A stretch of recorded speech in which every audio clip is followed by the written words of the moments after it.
ఆంధ్రప్రదేశ్ రాష్ట్ర నైపుణ్యాభివృద్ధి సంస్థ ఆధ్వర్యంలో జర్మన్ భాష ఉచిత శిక్షణ మరియు జర్మనీ దేశంలో నర్సులుగా ఉద్యోగ అవకాశాలు కల్పించనుంది రాష్ట్ర ప్రభుత్వం.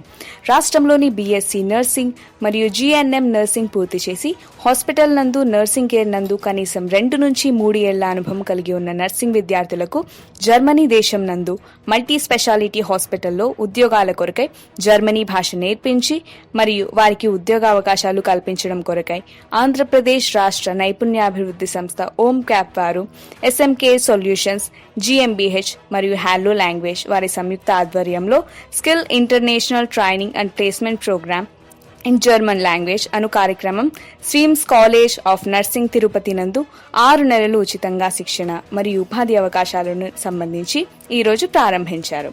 ఈ కార్యక్రమంలో జర్మన్ దేశ ప్రతినిధులు మేస్ సచికోయిసోప్ మేనేజింగ్ డైరెక్టర్ ఎస్ఎంకే వారు మాట్లాడుతూ జర్మన్ ప్రభుత్వం నర్సుల కోసం ఉద్యోగ అవకాశాలను కల్పించడానికి సిద్ధంగా ఉన్నారు.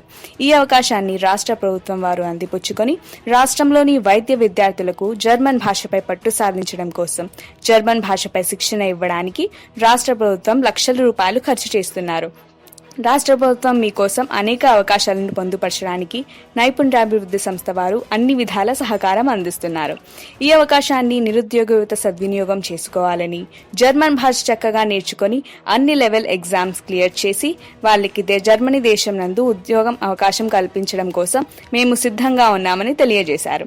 Shri Manohar, executive director, APSSDC general manager Om cap వారు మాట్లాడుతూ రాష్ట్రం నలువైపుల నుంచి నర్సింగ్ చేసిన విద్యార్థులకు జర్మన్ భాషపై 6 నెలల శిక్షణ ఇచ్చి వారికి జర్మన్ దేశంలో ఉద్యోగాలు కల్పించడానికి రాష్ట్రం నందు పలు చోట్ల శిక్షణ కార్యక్రమంలో ఏర్పాటు చేసి వారికి జర్మన్ భాషపై పట్టు సాధించడానికి ఉచితంగా శిక్షణ ఇచ్చి A1, A2, B1, B2 లెవెల్లో అర్హత సాధించడానికి అన్ని విధాల సహాయ సహకారాలు అందిస్తామని తెలిపారు. ఇదివరకే జర్మన్ భాషపై శిక్షణ పొందడానికి రిజిస్టర్ చేసుకున్న 8 మంది విద్యార్థులకు ముందస్తు ఉద్యోగ నియామక పత్రాన్ని అందజేశారు.